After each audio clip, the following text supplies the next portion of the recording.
Welcome, and thank you for joining us for this week's Head to Toe Healing Live. As you know, Dr. Kevin Reese has created Head to Toe Healing. He utilizes three macro methods: nutrition, the musculoskeletal system, and mindfulness in his membership to help people start turning their lives around. Once they incorporate these three methods, they get out of chronic pain and regain their health. It's truly amazing. Their body gets in a position where it can start healing itself the way it was designed to. My name's Coach Karen, and today joined with me are our three specialists that work in our membership. We have Coach Gingy, Coach Sean, and Coach Ryan. They're here to answer questions. So if the topic that we're talking about today, you have a question about it, or you just have another question, please drop them in the comments, and we'll do our best to get through as many as possible. So today we're discussing blood clots. Unfortunately, they can cause some very serious issues: heart attacks, strokes, or even affect the lungs or the legs. But we're going to explore how people get them and how to support the body naturally. So I want to start with Coach Ryan. Ryan, would you please share what happens to the blood when it clots? Well, clearly it can impede blood flow, and that would be one of the biggest risks to blood clots. Wherever it clots, there's a lack of oxygen on the other side of it. So, this is the cause of most strokes. I think they say something like 90% of strokes are due to oxygen deprivation from a blood clot, right? Less oxygen beyond the blood clot. And similarly, many heart attacks are said to be caused this way as well. And of course, if the blood clot is in an arm or a leg or something and it chokes off oxygen to the rest of the limb, then you could get a severe infection, basically.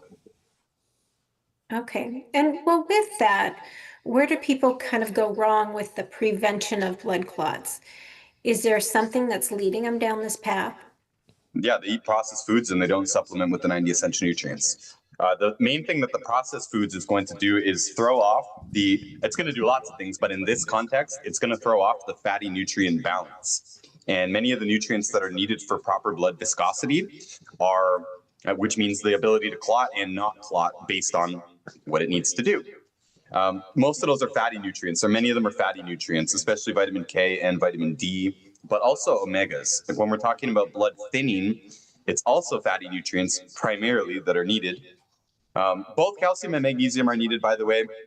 Calcium is needed to clot and magnesium is needed to dissolve clots, but it's mainly the fatty nutrients that govern the overall viscosity. And if you're looking to thin it or to stop clots from happening, it would be the vitamin K1 and vitamin E and omega-3 that would be the most important to make sure that they're topped up. So what people do when they screw up prevention is they just don't get a good balance of healthy fats. They don't even know what healthy fats are to begin with, most of them.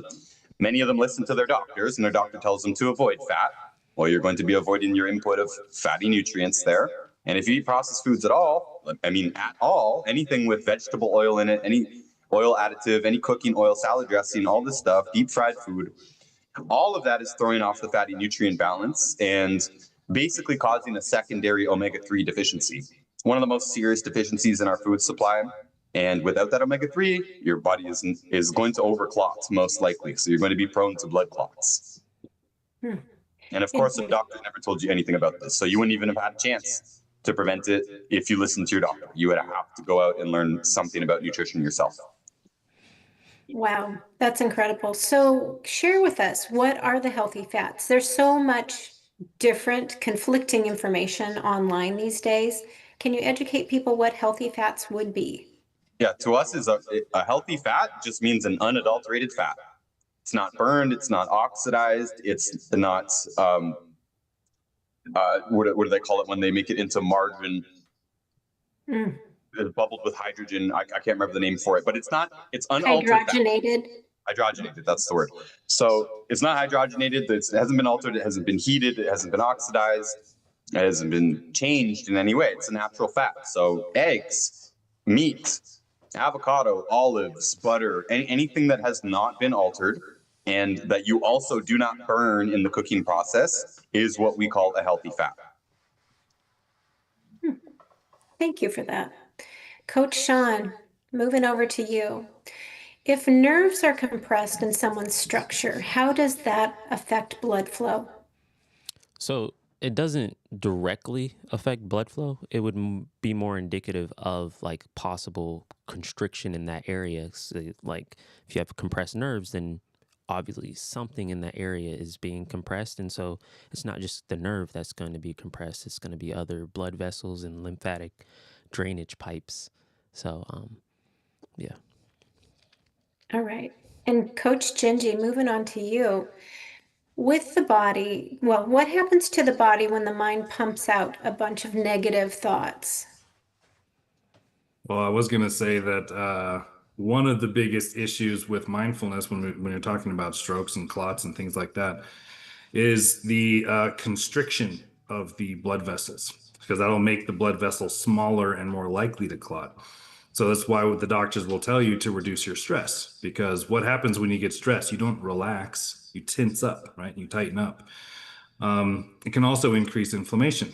So you want to make sure that you're more relaxed and you're not, I guess, affecting your immune system and causing your body to inflame and respond to cortisol and adrenaline and other hormones like that that are going to be secreted in the face of stress.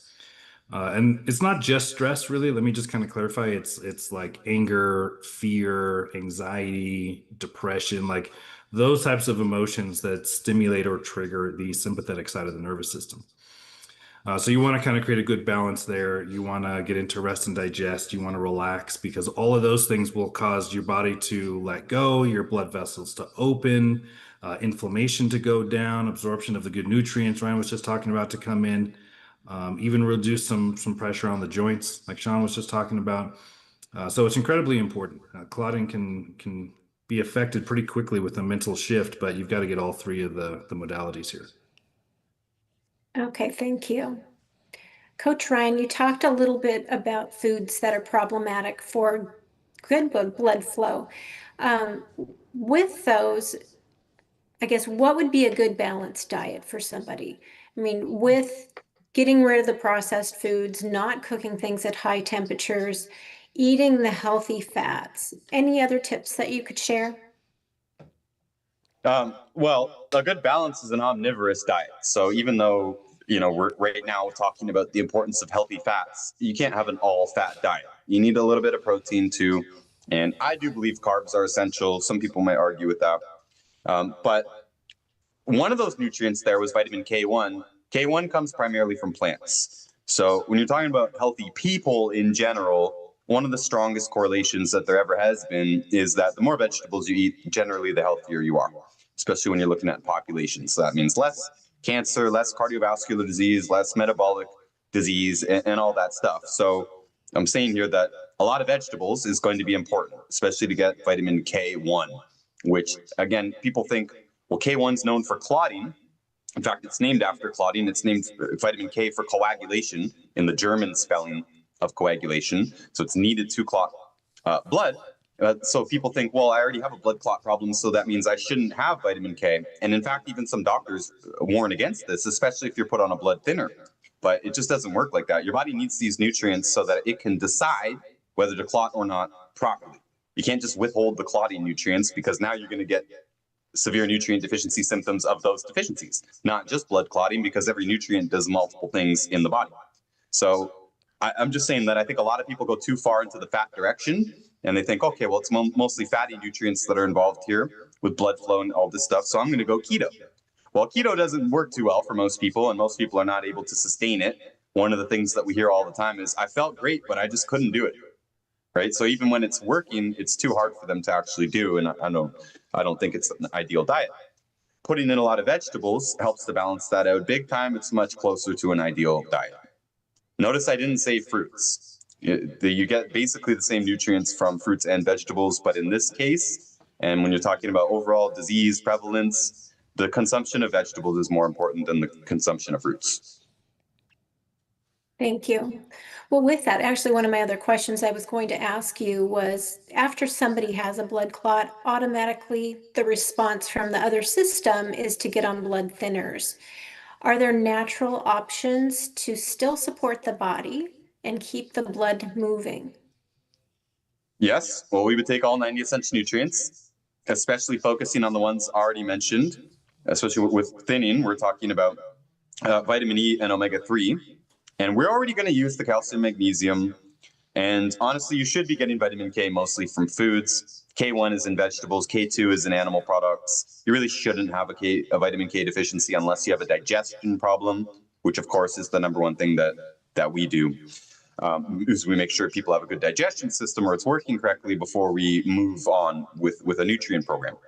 And the mainstream medical world is quite confused about this. Like I said, they'll tell you not to take vitamin K. They'll tell you not to take vitamin E even, or even fish oil, because the E and the fish oil are known as blood thinners. But nutrients don't work like drugs, meaning, a drug can go too far in the right direction. For example, it's very common for people to have low blood sugar problems when they're on blood sugar drugs, right? So the drug was meant to lower their blood sugar, but it ended up doing it too much because it's kind of hard to gauge the doses and stuff, especially with insulin. So a lot of people end up using too much. It's not like that with nutrients. If you take too many nutrients, in most cases, your body will just reject it. Like you'll have diarrhea, basically. And in other cases, if you take enough, or let's say too much fish oil or vitamin E, it's not going to cause your blood to thin out, right? This is a myth in the medical world. They say this could cause hemorrhage, basically uncontrolled bleeding. Well, extremely flimsy evidence for that, and they're extremely light on case studies to actually prove that this is a real thing. We've seen many, many, many, many people on blood thinners. I have no hesitation to recommend vitamin E and omega-3 and all these nutrients because the body has wisdom enough where it doesn't usually overshoot. In some cases it can, but not when it comes to blood clotting and thinning. You put in the right nutrients, it's not going to thin too much. And if you take blood clotting nutrients, it's not going to cause blood clots. It's just going to give your body the ability to choose if it wants to clot or not, depending on the circumstances. Like, obviously, you want blood to clot if you get a cut, right? If your blood didn't clot, then a shaving cut could kill you, right? You could just bleed to death. You need to be able to clot, and your body needs to be able to make that decision, and it needs the raw material there to do that when it needs it. So don't think of it like drugs, right? You can take too much blood thinners and cause it to be too thin, and you can have hemorrhage. Nutrients don't work that way in general. Thank you for that. And it's crazy because so many people get that misinformation where they're like, don't eat any vegetables, don't eat any greens, and they avoid them like the plague. So it's nice and refreshing to hear there are options for them. That's And great. here's a very simple way to test if your doctor knows what the heck they're talking about here. If a doctor says, don't you dare take vitamin K or vitamin E because you're on a blood thinner, say, doc, does that mean I can't have spinach and broccoli? Can I not have those things? He'll say, no, of course you can have those things. So bingo, the doctor doesn't know what they're talking about.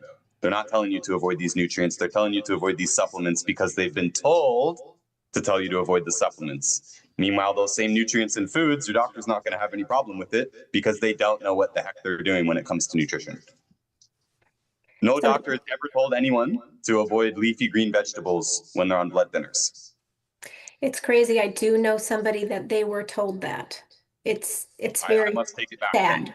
then. That's the peak of insanity. Yeah, it's crazy. Absolutely crazy. All right. Coach Sean, when people get on a plane, oftentimes they're sitting for long periods of time and their blood slows down. Do you have any tips that you can share with people when they're traveling to avoid blood clots? Sometimes that can be a problematic area. Mm-hmm. So I would say the first thing is to control your breathing. Make sure you're not shallow breathing. That's usually going to be a default, especially on the plane. It can be a stressful experience for some people. So going into like deep breathing, in through the nose, out through the mouth, especially when you're taking off or anytime you're waking up from a nap, anytime, like just try as many times as possible. You can go through like a cycle of 5 deep breaths, getting up as soon as you can get up and just take a brief walk around before you sit back down. That's the most of what you can do. Really, it comes in the preparation before. And typically we would give members like a routine to do before you even get on the flight, just to get your body into alignment and prepare your body for that long-term sedentary activity. But overall, I would also say that like doing ankle pumps, and this can start to flood into just prevention or any type of thing that you can do to help assist you in dealing with blood clots. And so ankle pumps, where you just take your foot out and then flex your foot, point your foot, doing some nice ankle pumps or even doing some calf raises. They always say like the calves are like the second heart. And so pumping them and making sure they're active in some type of way is a good way to help with your body's circulation. Getting up and walking around is the simplest way to do it. Another thing is like diaphragmatic breathing. If you go on YouTube University and look up like a diaphragmatic breathing guide, like a box breathing or something like that, this is where you can find a lot of this stuff. I wouldn't just go to YouTube or such, like, Facebook or whatever social media you're using mainly, to get protocols from them. Like those protocols that are like, 5 ways to help lower back pain. Those it's not exactly like what's going to help you in the long run, because it's very rarely is the site of the pain ever the source. And so I would use it for like, kind of micro protocols, just something that can help you along the way based off of what information I'm giving you. For example, the diaphragmatic breathing and ankle pumps, or just like a small routine to do before a flight. Like that's fine.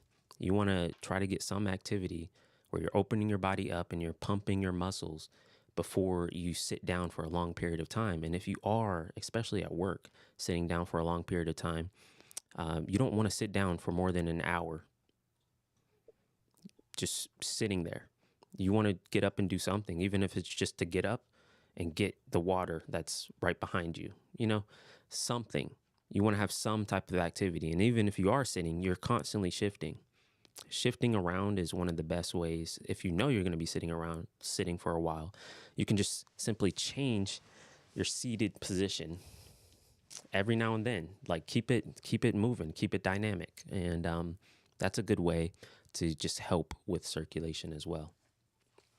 Thank you for that. I bet a bunch of people that may be listening when they're sitting were doing some little ankle movements and calf Do the stretch. I know ABCs. I was. Yeah, the ABCs with Great. your feet is like, it's a good activity just to give you something to do, to think about, but it's not boring, So you can like A, B, and it gives you a little bit of a challenge. So yeah, that's another one. That's a good tip. Well, also people that are sedentary when they are being entertained, watching television, sitting in their gaming chair for extended period of time, utilizing the remote control. I mean, back in the day, people had to actually get up, go change the channel on the TV, and go back and sit down. They were forced to have movement, but now all the conveniences that we have today makes us even more sedentary. So those are fantastic tips. Yeah. Question for you, Ryan. Peggy in the chat says, do varicose veins pose a risk for clots? Varicose veins are just a sign that there is a problem with your circulatory system and or problem with connective tissue deficiency, basically. So it's not itself a warning signal for clots. Both clots and varicose veins share similar problems, multiple nutrient deficiencies, basically. All right, we've got another question from Marcellus. Can somebody help me? I've been dealing with an onslaught of shingles for a while. Any suggestions or tips? Ryan? I thought that may be for me. Shingles, first of all, it could have been prevented. Getting off the bad foods, being on all 90 essential nutrients. I don't expect you to get shingles. If you do have shingles, colloidal silver is going to be the number one thing that you can do. You should get off the bad foods as well. You should also get on the 90 essential nutrients, make sure your immune system is nice and strong that way, but that takes time. So what doesn't take time is go buy some colloidal silver, any brand, because you're using it topically, so it doesn't really matter here. And yeah, do it topically, do it in a spray bottle, or you can soak bandages with it and put it on your most problematic areas. This could be done basically to infinity. There's no upper limit. You could do it several times a day. You don't need to bathe in it. That would be very expensive, but just apply it as much as you can. And keep in mind that colloidal silver is basically water. It's the exact same consistency of water. It's in diluted, or it's in distilled water. So it drips off, so you might need to be somewhat naked to apply this several times a day. Depends on how bad it is and whatnot. It might only be in one general area. If it's all over the body, you might want to spray it around several times a day. Stand there in your underwear for a little bit until it kind of dries up a little bit, and then do it again. And if you're doing bandages, you just soak those bandages and change them every few hours. Thank you for that. For those of you that are just tuning in, or maybe this is the first live stream you've listened to or watched, you'll want to go, well, if you're curious about head to toe healing, you'll want to go to drkevinreese.com to get more information. On there, we've made it super simple for you. Dr. Reese has come out with 30 books, 10 albums, 2 programs, and he has the most healing results ever videoed. So check that out.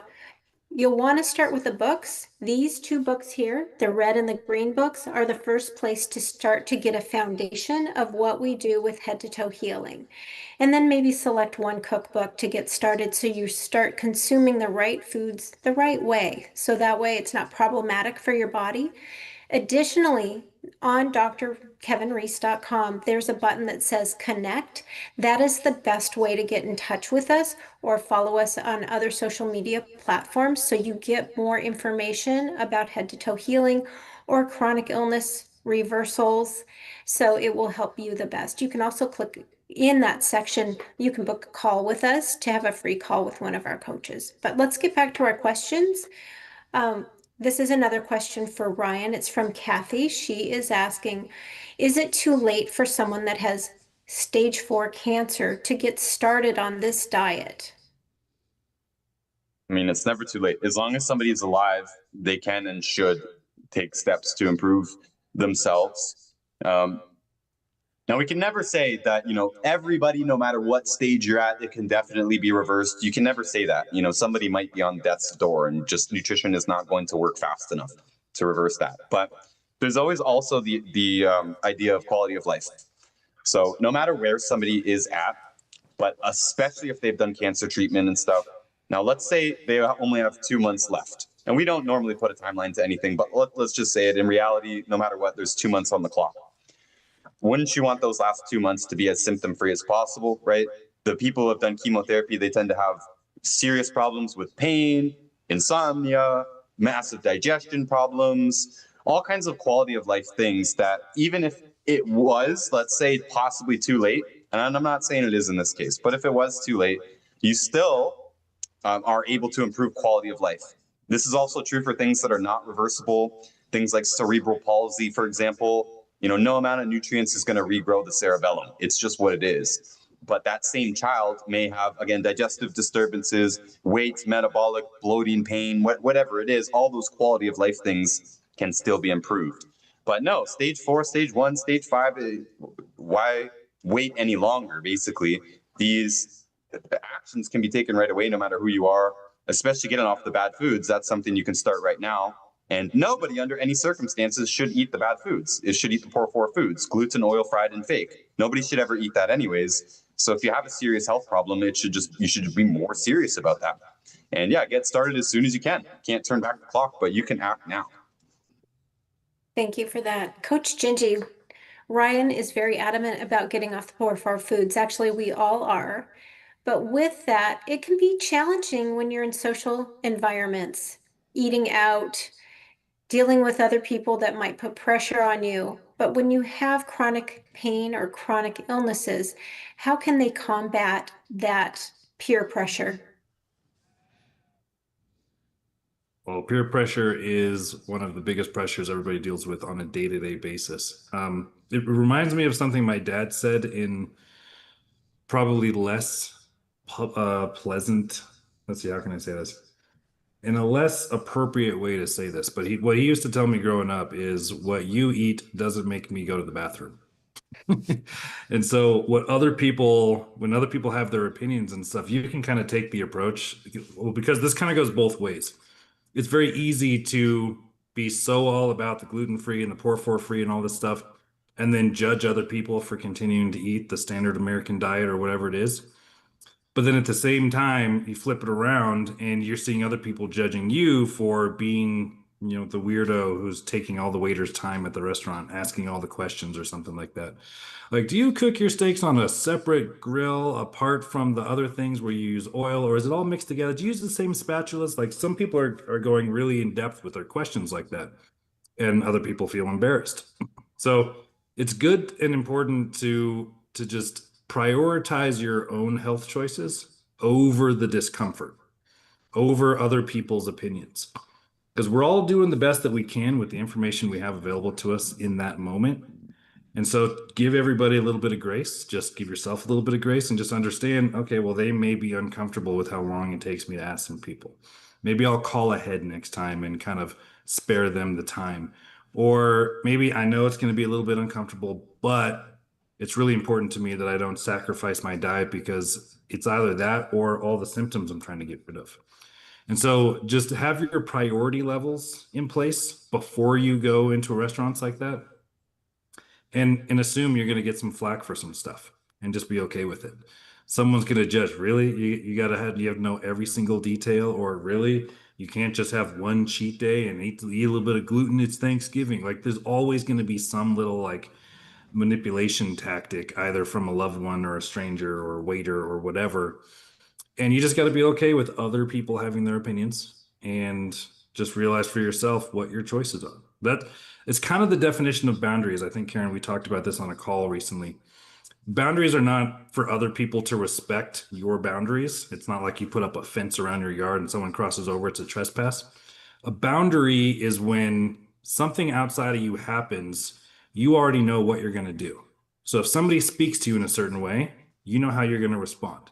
If someone judges you for your dietary choices, you know exactly what you're going to do. If you go to a restaurant, then you have a boundary around your diet. You know anyone's going to have a problem with it. You're just going to be okay with it. That's their problem. They're the one with the problem. You're the one with the choice. And then you can sit there and then choose whatever food you want to, guilt-free, because you know it's in the best interest of you and your health. And maybe even other people start to feel inspired by you when they see all these health changes. You're like people used to come to me and be like, wow, you've lost a lot of weight. You're looking good. And for me, like I shared this story before, when I first started all of this, I lost like half a pound, but 3 pant sizes. So everybody was like talking about my weight and stuff, and it was a fun conversation starter, because they're like, "How did you lose pant sizes and mass but not any weight?" And I'm like, "Well, it's a good question. Let's talk about inflammation." So it is good to just kind of be prepared for that kind of stuff, because it happens all the time. People, they'll call out things that are different or things that are weird or things that make them uncomfortable, and just recognize that they're having their experience and let them have it. Basically. Thank you for that. One of the comments in here is from Sandra. She says, what about compression socks? Absolutely, compression socks are great for travel. Thank you for bringing that up. Another question here from Triva for Ryan. I have an autoimmune issue and I get clots. Any tips to share with her? What she really has is a digestion problem, almost certainly a leaky gut situation, which is behind almost all autoimmune problems, or at least part of almost all autoimmune problems. So with a digestion problem, the hardest nutrients to digest are fats, right? So this is how you can connect the two. Also, key nutrients for the immune system. I mean, you need all the nutrients for your immune system, basically, but some of the most important ones are also fatty nutrients. So if you have any digestion problem, the first thing that's going to be impacted in most cases is going to be fat absorption. So that's what we would put all of our attention to at first, making sure that she has her digestion working correctly, getting her off the bad foods. We like to use mega doses of enzymes and probiotics and some other gut healing ingredients at first.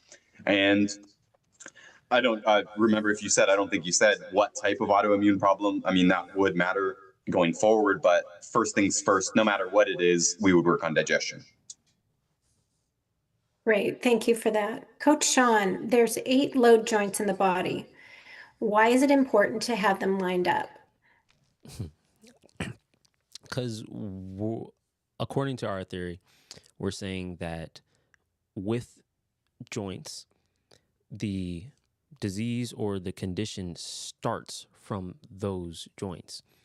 And so, for example, somebody came to me with carpal tunnel, and they were trying to get they're like, what wrist exercise can I work on? And I just said, it's not coming from your wrist. It's just not, that's not the actual point of where it's coming from. It's coming from your shoulders.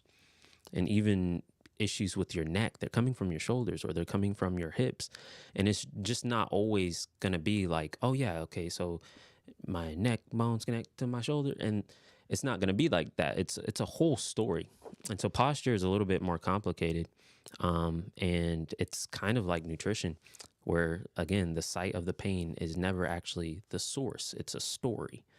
And there's a lot that goes into it, but you can always start from the load-bearing joints, because it's kind of like a ladder. And if any of the prongs in the ladder are gone, you can see how the whole ladder would fall apart. It would have nothing to stand on. And so you can apply that to your body. If any of those load-bearing joints are out of whack in any way, the whole body will start to domino effect into other conditions and problems. And so the load-bearing joints are the shoulders, the hips, the knees, and the ankles. And anytime one of those areas become misaligned in any way, that's going to domino effect into any type of condition that you can think of. Great. Ryan, this one's for you. It's from Constance, and she says, what sort of diet should I be doing if I'm suffering from anxiety? You should get off of all core 4 foods and take all 90 essential nutrients, because you need many of them for your nervous system. Talking about the fatty nutrients today seems to be the food topic of the day. You need those for your nervous system too, right? Organs, skin, nervous system, veins, blood cells, immune system. I mean, we need basically all the nutrients in every cell, but the fatty nutrients are even more important for the nervous system, as can be the B vitamins. So you want an omnivorous diet, assuming that you don't have a digestion problem. We would start there, probably. Anxiety is in our blood sugar category, but that doesn't mean that's the only thing that can go wrong. Again, we're always going to check that digestion is working well, and we're always going to work on that at first. And then, there are some specific nutrients that we would boost with blood sugar, but I would put her in that direction, that it's most likely a blood sugar problem.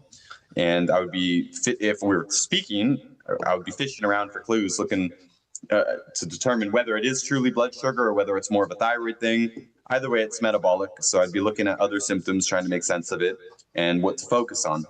And if that's not clear, we'll probably just do both. Do some extra blood sugar support and some extra iodine for the thyroid. And chances are, over time, the anxiety will go away. And of course, there's obviously many times, or most times, a psychological component to this as well, right? How we respond to things, the stories that we tell ourselves, whether we have any diseases of attitude or not, right? Lots of anxiety and depression and stuff. Even if it's not entirely mental, fixing the diseases of attitude can go a super long way towards it, obviously. But there is fully organic anxiety that happens. It's almost certainly a blood sugar or thyroid problem, or both. And so we would need to look closer at the case to decide what exactly to focus on, or focus on both of them at the same time.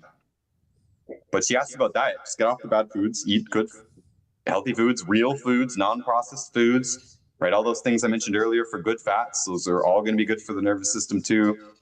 Eggs, meats, avocado, butter, nuts, and so on. Doesn't mean that's all you eat. Eat lots of vegetables too. You need them. Gingy mentioned inflammation earlier.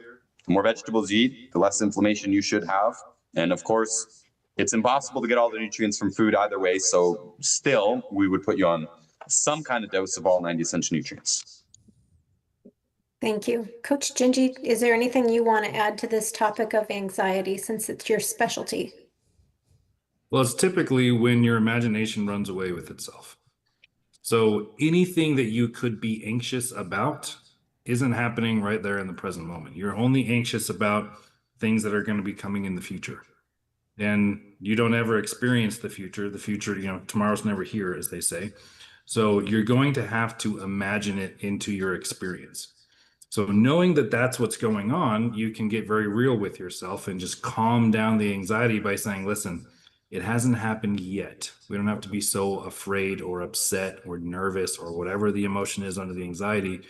We can be okay with it. Maybe even make a plan, make some boundaries for yourself and say, yeah, if this happens, then, this is how I'm going to respond.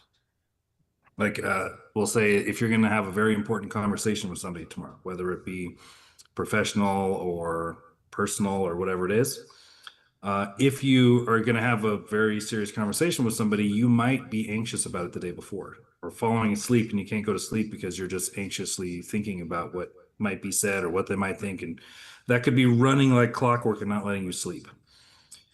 In that case, you would just have to calm yourself down and remind yourself, listen, it's okay. Everything's going to be fine.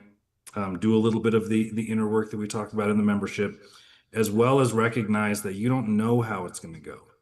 So while you could just as easily imagine the worst case scenario, you could as easily imagine the best case scenario. And the goal for you would be able to switch that around and just recognize that, yeah, it could work out great, it could work out terrible. And then let your imagination go to both and kind of see the contrast between what might happen. And then recognize that it hasn't happened yet. I don't have to be worried about it. I'm just going to let it be what it's going to be. And you can trust in the flow of things. You can trust in the person you're dealing with. You can trust in yourself. You can trust in God. You can trust in whoever you want to put your trust in. And that would be the ultimate thing I would recommend for anybody with anxiety is they're missing trust in some way, shape, or form. Thank you for that. For those of you just tuning in, or maybe you're watching a replay and this is the first time you're hearing about Dr. Reese's Head to Toe Healing Program, go to our website to get more information, drkevinreese.com. You'll want to click on the book tab, look into the red and the green book, perfect for the December month. Get started there and find out if Head to Toe Healing is for you. What we strive to do is help you get out of chronic pain, chronic illnesses, and get in a position where your body can heal itself the way it was designed to, because it's amazing when it happens. Our members are having so many results. Actually, Dr. Reese has out 30 books now, 10 albums, 2 programs, and he has the most healing results ever recorded. So connect with us on our website, drkevinreese.com. But let's get back to our questions. Hey, We have a Karen, question. Yeah, go ahead, Sean. really quick. I just wanted to jump in about anxiety really quick, if I could. Absolutely. So, uh, I mentioned this on an earlier call, but I always told people to just try to be mindful about the posture of your attitude. And oftentimes, when you're anxious, if you actually get a chance to feel what's going on in your body, what Genji was mentioning before, you get really tense, but you get closed up as well. And so, you getting tense and closed up and shallow breathing is what's going to perpetuate that anxiety or just lead to worse and worse cases and just worse decisions, and then it kind of just spirals from there because you're not getting enough oxygen to your brain. You're doing the shallow breathing and you're tensing up your muscles, and it's causing more of an issue. And so when you can, like, if you're getting into those anxious states, deep breathing is one of the best ways to start to relax the muscles, relax the body, because in order to deep breathe, what do you have to do? You got to open up your body. You have to make room for your lungs to expand. And so deep breathing is one of those things that can help you in those anxious states. It's just about getting to the point to where you can remember to do that. And so any type of reminders or anything that you can do that can remind you to deep breathe, to just breathe in. And really, it starts with making deep breathing a habit throughout your day. And so set a timer. Set time. You have your phone is by you all the time. Was by me all the time. If you have devices, if you have a clock or a watch, set timers throughout the day just to deep breathe. It's just as simple as that. How much time can you commit to a day? It's like 30 seconds to just deep breathe. And then you're done. Do it like at least 10 times. And 10 times is not a lot. 10 times of 30-second deep breathing. It's not a lot. But getting in the habit of deep breathing will help you in cases or scenarios where you start to get anxious. So I hope that helps. That's a great tip. Thank you for that. So question here from Joe for Ryan. I get a lot of headaches. Does taking too much aspirin thin my blood too much? The doctor has taken me off of warfarin. Well, you don't have an aspirin deficiency or a drug deficiency of any kind. You have a nutrient deficiency. So the question is aspirin thinning my blood too much? I mean, just don't. Okay, well, I got to phrase. I can't tell anyone whether to take a drug or not, even if it's over the counter. It has to be your choice. But I mean, it's not logical to take the drug when you realize or understand that it's a nutrient deficiency problem. And with blood clotting, this is one of the easiest things in the business, by the way. This does not usually take long. It's not usually complicated. And I don't remember very many, if any, difficult cases where we had a hard time getting their blood to normal. It's one of the simpler things to accomplish. So there was never any need for any drug unless it was a life-saving situation, like you just had a stroke or something and you're full of blood clots. So, obviously a blood thinner in that case is going to be useful temporarily, right? Drugs are supposed to be used temporarily. So the purpose for drugs, right? You have an infection, you take an antibiotic, it works, you stop taking it, right? If you have severe pain, and I'm not saying that it's always justified to take a painkiller or an aspirin or something, but even me, I've had cases where I got injured and I had a hard time sleeping. I was in so much pain. And I got a headache because I wasn't sleeping. Okay, the aspirin's appropriate there for like a few days, right? This is not a long-term thing. There should never be a long-term need for the vast majority of drugs that exist. So that was never the right alley to go up anyways. And as I said earlier, it's just because your doctors don't know anything about nutrition that they can't guide you to have healthy blood viscosity. Meanwhile, again, it is one of the easiest things in this business. I wouldn't even need to customize a protocol to be confident that just giving you a basic generic protocol, just get you on the 90, get you off the bad foods, your blood should normalize quite quickly. Like within weeks at maximum, if it's done properly. Fantastic. Thank you.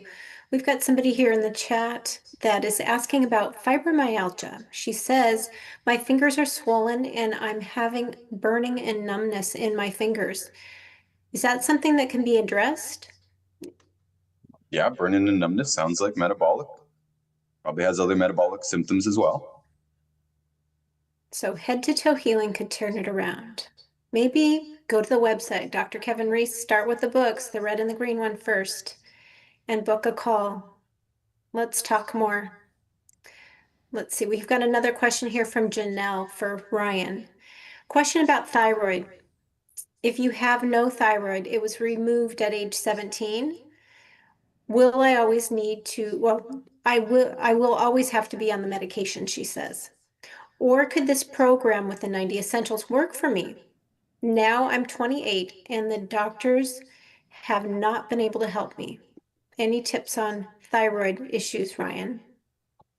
Well, first of all, head to toe healing can help whether it regrows your thyroid or not, right? You're probably going to have other symptoms. Just as I said earlier with like the cerebral palsy example, if something is stuck in stone, like for example, your thyroid was taken out. Simple answer, no, nothing will regrow back your thyroid. Unless it wasn't fully removed, then there's a chance that it grows back on its own. That can happen, absolutely cannot guarantee it. Right? Whereas the liver is almost certainly going to regrow regardless of what you do. Thyroid maybe regrow. That's if they left a little node of it and it could regrow itself, but it's not guaranteed. So I wouldn't be hoping for that, although there is a possibility and you can check by ultrasound to see if there's any tissue left there at all. It's like a graft, right? You need something for it to grow. You can't remove the whole thing. If you remove the whole thing, yes, you need thyroid hormone forever. That could be the synthetic version, which I don't prefer. I would prefer a desiccated thyroid, NP thyroid or Armour thyroid that has all of the thyroid hormones. But yeah, if you don't have a thyroid, you must take those hormones, just period. They can't be created anywhere else in your body. So unless your thyroid regrows, then you must take the hormones somewhere else. The good news is, though, those thyroid hormones are converted to their active forms outside of the thyroid. So even if you just took the T4, which is what most doctors do with the Synthroid, but that's the dumbest way to do it, I believe, because there's other thyroid hormones. It makes way more sense to take all the thyroid hormones at once, as in the case of desiccated thyroid, or a synthetic that has both of them at least. Nonetheless, even if you were to only take T4, it's converted outside of the thyroid. So you just need the 90 essential nutrients and get off the bad foods, and that should be able to take place. And it's kind of as if you have a thyroid because the hormones are still being produced. But, asking, will head to toe healing regrow my thyroid, AKA will it help me? Well, no, these are two different things, right? Maybe it can be regrown. Again, depends on if there's any left there to begin with. It needs to grow out of what's already there, even if it's just a sliver of thyroid tissue. It's theoretically possible to regrow. But head to toe healing can help with everything else. What else do you got? You got pain, you have sleeping problems, weight problems, is the hair still coming out? Whatever it is, any other problem, but no, we can't grow back an organ if it's completely removed. That goes for all organs. Coach Gingy, this next one's for you. Why is the mindfulness part of our program, the Head to Toe Healing membership, so key? Well, like Dr. Reese says, you have an onboard computer in your skull, and that's connected to a circuit breaker that connects to every single cell and tissue and organ in the body. So what you think and how you feel is absolutely going to impact every single part of the body and all the biological functions. I would like to kind of example this by talking about two different phenomena that we deal with. Number one is the placebo effect. Every scientist knows and has to account for in their studies and their testing, they have to account for the placebo effect. Because if the subject knows what's going on, it can impact the results. If they don't know, then there's less of an impact. And that's why we do double-blind or triple-blind studies scientifically, because ultimately what we're trying to do is remove the mental effects of the impacts on the experiment as much as possible. And as we were just talking about anxiety, you can imagine how hard it would be to heal from a very serious disease if you're anxious about it. There's a term, I forget what it is right now off the top of my head. It's something like medical anxiety or health anxiety or something like that. It's a very common term thrown around now because a lot of people, they'll go to the doctor and they say, well, hey, you've got this very serious health condition. And now you have to spend millions of dollars trying to figure it out, do all these different tests. And then we're going to give you all of these medications and these different procedures. And just the sheer scope, right, of what they've just presented to you, it can be very overwhelming. And you go home and you think about it, and now your mind starts to obsess on it. It's going to affect your nervous system. It's going to affect your hormone production. It's going to affect every cell in your body just by being worried about it. And it's funny to me that the doctors do this because they're one of the groups in the field that actually understand the placebo effect more than other groups. And yet they go in there and they tell you you've got X amount of time to live, or this is an irreversible condition, or whatever they tell you, literally planting the seed of worry and doubt in your mind and creating a higher likelihood statistically that is going to be the case. So in my experience, it's a little bit reckless to just tell somebody flat out things like that, as opposed to saying like, well, we've never seen it happen to fully reverse. Not to say it's impossible, but we've just never seen it. That would be completely different than a doctor telling you it's impossible. You have to do what I say, which is generally the census or it's generally the vibe that you get from the doctors when you go in there. So all of this to say basically that your mental and emotional state will literally turn on and off digestion, create different hormones, different biological processes and functions will take place. And you want to make sure you stay in the rest and digest side of the nervous system. Otherwise, you just won't really be able to heal. It'd be like being stressed out all day and jacked up on coffee and running a million errands. And people are like, hey, just relax. And you're like, I can't. I'm amped up and I can't relax. And it's like, you have to get into the ability to relax, do deep breathing, like Sean was saying, get into your body a little bit more. One of the practices I like for anxiety or overwhelm or stress or If a doctor tells you that you've got this new fancy disease that they've never heard of or seen before and they have no idea what to do for you, just take a little bit of your awareness and put it into your body. Feel your feet on the ground, feel your butt in the chair, feel the air on your skin. Do something like that, because it will make part of your experience in the five senses as opposed to in all the thoughts that you're currently having. All the emotions create the thoughts, and all the thoughts will generate emotions, and the emotions will create more thoughts, and it's a feedback loop. So you want to get out of that feedback loop as much as possible and get into feeling something, because in that moment you could literally decrease like 50, 60, 70, 80% of what you're feeling and thinking by putting your awareness into your feet or something like that. So it is very, very important to understand the impacts of mindfulness. You can't think your way into good health, and you can't think your way out of good health. You have to literally like get the thinking out of the way and then let the body do what the body does. Basically how it works. Fantastic. Ryan, we've got another question here for you from Alma. Alma's asking, they want to remove part of my parathyroid and tell me that it has nothing to do with my regular thyroid. I'm very confused. What does the parathyroid do? And do you think I should have this done? One of the main things that the parathyroid does is regulate calcium metabolism. So no, I 100% would not. Keep your organs, guys. Keep your organs. If you remove an organ, it's a problem. Almost certainly the organ can be saved. Unless there's a tumor that's quickly engulfing your brain, even in that case, the surgery is more likely to kill you than not. So if it were me personally, I would say no, thank you. I will live out the rest of my days, however long that is, with all of my organs intact. Again, unless it's an absolute emergency. You got in a car accident and you've got someone's bumper through your kidney, take the kidney. Right? Other than that, and unless it's life-threatening, you're going to bleed out if this is not an emergency surgery or something like that. Your appendix has burst. Okay, it must be removed. Other than that, the answer to me is no. What are the consequences of it? You could possibly have a messed up calcium metabolism for the rest of your life. Calcium is used in every single cell.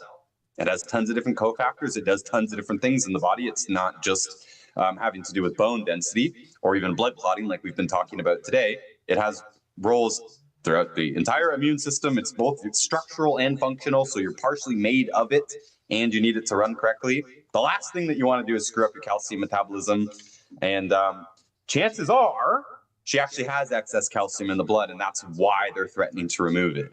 They mistake a malfunction here for a deficiency, because when you're deficient in calcium, catastrophically deficient, the body flips a switch and says, okay, we're going to pull calcium from the bones now to keep it into the blood. And I mentioned earlier that the body doesn't usually overcompensate. Well, this is one case where it can overcompensate and you can have too much calcium in the blood. It's not caused by calcium consumption, and it's not, in almost every case, a problem with the parathyroid. Parathyroid's doing its job, right? You're the one that screwed it up, and I don't mean to blame you, but the nutrient intake was screwed up. The body is doing what it can to maintain the blood, because without that maintenance, you die, right? If you're seriously low in any of the electrolytes, you're dead. So the body will do everything it can to maintain that, including pulling its reserves out of its bones, which is a problem. That's not a good thing, but it's an emergency measure that the body can take. And I would bet that that's actually what's going on here. So it's actually calcium deficiency. And I would bet even further that they told her, don't you dare take calcium supplements, right? Because they're mistaking. Again, I don't know anything about this case, but I'm assuming that she probably has a high calcium score, and that's the reason that they're doing this whole thing. Meanwhile, they don't know what caused that in the first place or how to reverse it, even though it's pretty easy to reverse. You take enough calcium with its cofactors in an absorbable form and making sure your digestion can actually absorb it, it should be reversed quite quickly. So as a follow-up to that, your suggestions there, Ryan, when you were talking about the body doing what it needs to do, it pulls the calcium from the bones to get it where it needs to go. Does that put an individual in a fragile state where the bones are actually becoming more fragile? And then if that individual falls, could they break easier? Yep. But remember that calcium and all its cofactors, they're not just needed for bones, they're also needed for muscle function and nervous system function and stuff. So if you have a calcium imbalance, low or high in the blood, Remember, the blood doesn't tell you what's in the body. It being high in the blood does not mean that you have an excess of calcium. It means you have an imbalance, most likely a deficiency. So other things that are likely are tremors, cramps, right? Even low blood sugar. All types of nervous system types of problems could show up too, not just bone density, because usually you don't notice bone density until you fall and break your hip, right? You didn't know that, but you fell one day and then your bones turn to dust, basically, but you won't feel that for the most part. You'll feel mostly muscle symptoms and possibly pain and arthritis and stuff like that. But the answer is yes. She's already at risk for these things. I'm going to assume, again, not knowing anything else about the case, I'm going to assume that it is actually calcium deficiency that was mistaken for a parathyroid problem. And so she probably already has some of these symptoms. Muscle cramps, trouble sleeping, nervous system problems, tremors, anything like that, even minor. And possibly a clotting disorder as well, blood clot problem. Thank you. I'm sure this information is super helpful for many people. We'll just get a couple more questions in and then we'll wrap up for the day. Sherry is here. She has a question for Ryan. Eczema issues below the knees. She's off steroid creams now. How can I reverse it from happening so much? She also has a lot of stress in her life, in her marriage. Any tips, Ryan? Well, the stress isn't going to help that, or that's something that Gingy could help with. But eczema is almost always caused by a digestion problem, and it's almost always gluten intolerance. So if you get off the poor four foods immediately, the eczema should start to clear up. Now, I'm not saying that every single case is going to completely clear up from getting off the bad foods, but in my experience, most people do see either an improvement or it just completely goes away when they get off the poor four foods. Now, it could be a dairy intolerance as well, and it could be anything. Once you have an existing digestion problem, and proteins are being absorbed when they're not supposed to. They're supposed to be broken down first, but they're getting into the blood anyways. That's leaky gut. That could mean that any food is bothering you. And so any food can cause an inflammatory response at that point, and it can show up on the skin. It's one of the first places it usually does show up if you do something wrong with foods. Those of us who eat real clean, if we screw up or we eat something we shouldn't have done at Thanksgiving or something, most of us will see some kind of a pimple or a little rash or something show up basically right away. It's the body trying to clear it out. But chances are you do have a longer standing, again, most likely a gluten intolerance, could also be a dairy intolerance, and that's just constantly provoking your immune system. And eczema is one of the results of that. Psoriasis too, doesn't really matter. Skin problems usually clear up when you get off the bad foods. And it might take a few months. And of course, it's probably going to be faster with all 90 essential nutrients in there. But if you took no supplements at all and just got off the bad foods, ate good foods, that list earlier we were talking about, those good fats, right? Non-degraded fats, non-burned fats, non-oxidized fats, non-processed fats. So things like eggs and meats and avocados and nuts and all this stuff. These are fatty nutrients. You need fatty nutrients for your skin. Your skin is made of fat, right? It's not made of water-soluble nutrients, even though the water-soluble nutrients can help. It's structurally made of fat, right? Your organs, your brain, your heart, your skin, your connective tissue, all this stuff is largely made of fat, and it's the fatty nutrients that will help repair those systems, especially the skin. And to get enough fatty nutrients, remember, right back to the beginning here, you need to have digestion working correctly. That's why you need to get off the bad foods. Thank you for that. Coach Gingy, did you want to add something short about, dealing with marital stress? Yeah, communication is huge. If you guys can get on the same, expectation level with communication, then that would be good. And that's not really the best way to explain it. It's not a communication level, but if you can create your conversations to be in the dynamic of one person's talking, the other person's listening. Not listening for any other reason except for to understand where the person's coming from. Not bringing the past in, not bringing the future in, just being present with that person. Having a communication that's effective means you guys are coming closer together. And you want to have a meeting of the minds. You want to have rapport. You want to have these things get created through conversation. Even things like intimacy, mental, emotional, physical intimacy. Those things are results of effective communication. So I would start there, full 100%. Like try to understand what this person is trying to say, listen to what they're trying to communicate, hear what their intention is behind the words, ask lots of questions. Yeah, it might be a little bit too much, but I was about to say also listen to what they're not saying. There's probably things that they're avoiding talking about or words they're avoiding using, for fear of maybe triggering the person they're talking to, or a fear of being judged, or a fear of making things worse, or something like that. So, I guess in that, you should probably know that most types of criticism that people deliver in conversation is generally either a request for something or they're venting and they need to get something off their chest. And if you see what they're saying as a request, and if you let them get the things off their chest, then what happens on the other end of that, or I'll say on the other side of that, is that there's a fresh new place for a relationship to be built. It's like the foundation needs to be laid, and now you can start talking about what really matters. So I've coached multiple people through the process of being neutral in the face of accusations. And then on the other end of that, they were actually able to salvage a viable, healthy, amazing relationship. They just needed to make room for this person to express themselves. We needed to not take what they're saying personally. You need to understand that they have their own experience they're trying to communicate to you. And if you can receive their experience and understand what their experience is, then it brings two people together and everything flourishes. Almost all interpersonal arguments and conflicts come from misunderstanding, like 99% of it.